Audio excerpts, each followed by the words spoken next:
it's a bit of a, you know, a bit of an obscure album, that Wanderers album, but and it was a bit heavy synth. It was very very early 80s. But, so I already knew Steve. You knew Steve, and you knew Steve from playing at CBGB's from 1977 or whenever it was. And when the Seven Boys toured with the Damned as well, you got on well with them. And also he invited me before that, or before when he teamed up with Dave, when his Disconnected album come out, he invited me to come over and sort of like do some gigs with the band, the solo band he had going, which is a good little band. And so we kind of cemented a little bit of a thing of like one day we'll try and get it together. Obviously it was kind of like hard because he was over there and I'm over here and I was. And then it was a perfect way because he come over and worked with Dave and the Sham guys, you know, and we kept our friendship. We'd see each other from time to time and mess around and get some ideas together. We wrote a song together which turned out to be Living on Living. Right. So we had a couple of things in reserve in case it didn't work out with the Wanderers or whatever, you know. Yeah. And then you formed the Lords of the New Church. Did you know the kind of sound that you wanted to make in that band? Because it's very different music to what you were doing with the Damned. I mean, Steve and I didn't really know what we were looking for. I mean, we tried different people, but it didn't feel kind of special, you know. But once Dave came down and we found Nicky, well, Steve found Nicky because Nick was running a kind of rock and roll S&M club, which is right up Steve's street. Steve said to me, like, he'd heard about this drummer. And so we went along to a little club called The Kilt in Soho, and the band was the Barracudas, and they were like surf punk kind of thing, and Nicky was just different on the drums, you know.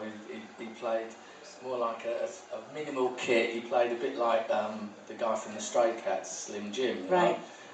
Reminded me of that kind of drumming rather than Terry, that I think we were rehearsing a bit with Terry Chimes, and me and Steve just looked at each other and goes, right, we've got to get him. So we went backstage afterwards and said, Nicky, I know you're in the Barracudas and that, but we've got this brilliant idea. It'd be great for this new band that we're just getting together. We haven't got a name yet. And Nicky said, well, actually, I was getting pissed off with the Barracudas and I was thinking of leaving, so I'll give it a go.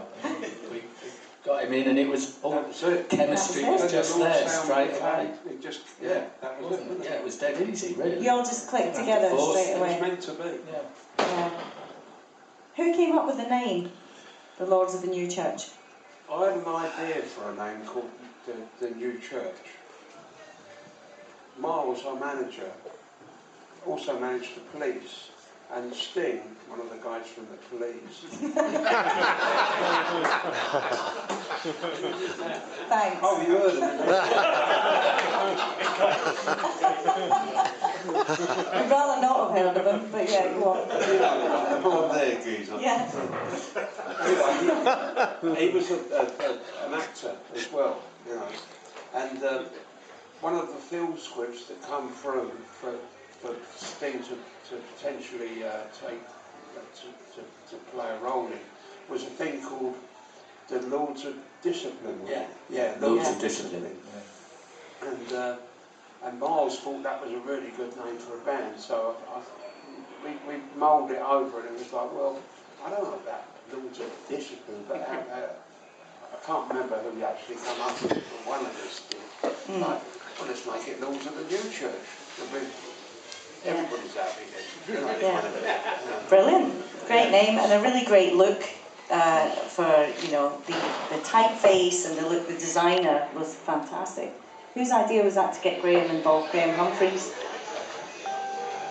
Vermilion. I think it was, there was a lady called Vermilion Sands that had come over from San Francisco who was in charge of kind of like, she was in charge of the art department at IRS in America, but over here it was called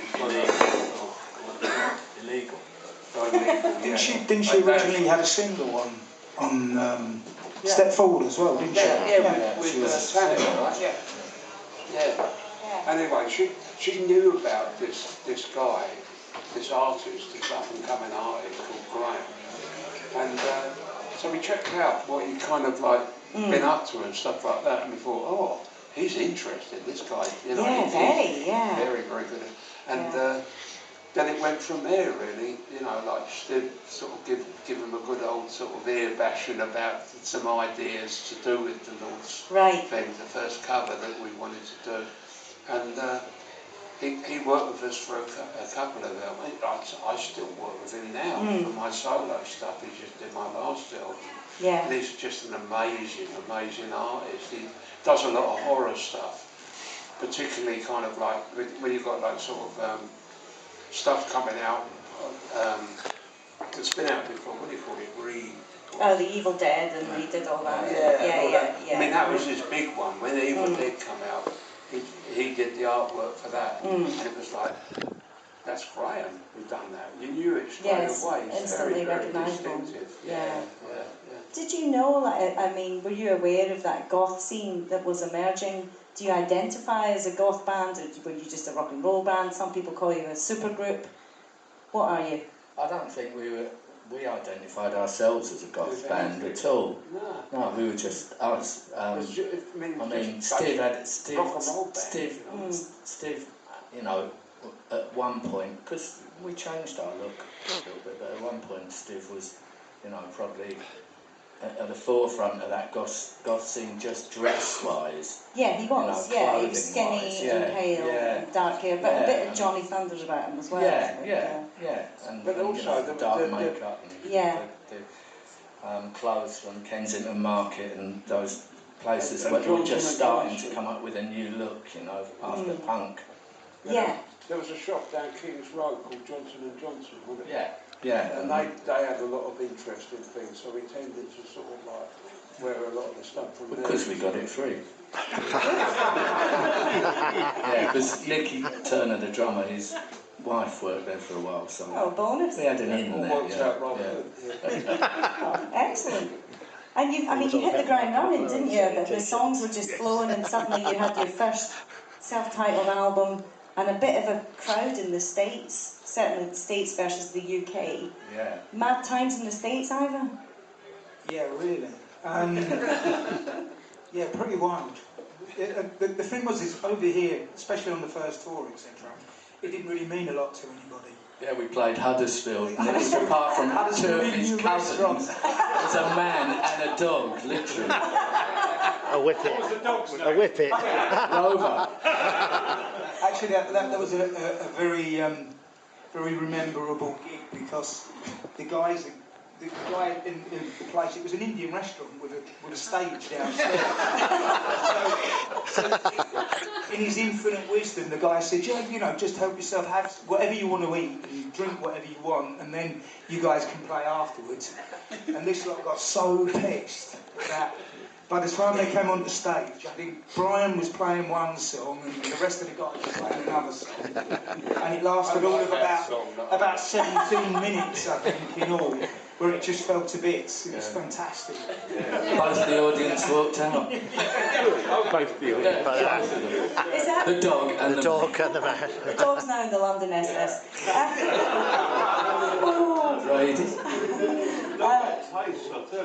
So that's a very good band. What was I going to say there, Ivor? Was that the gig that you had to turn Brian around and face him? Well, that actually happened on quite a few occasions. A lot of the time, like Brian, you know, if Brian had a couple of drinks before, sometimes I'd have to put the guitar on him and literally point him and say, that's the audience over there, and that's your assets over there, and Brian would be like, okay. Yeah. I've got away with it, don't you? Still getting away with it. You still had some unusual gigs in the States as well, like you played in the heart of KKK territory. Tell us about that. Yeah, we sure did, yeah. We had the Ku Klux Klan protesting against the Lords of the New Church.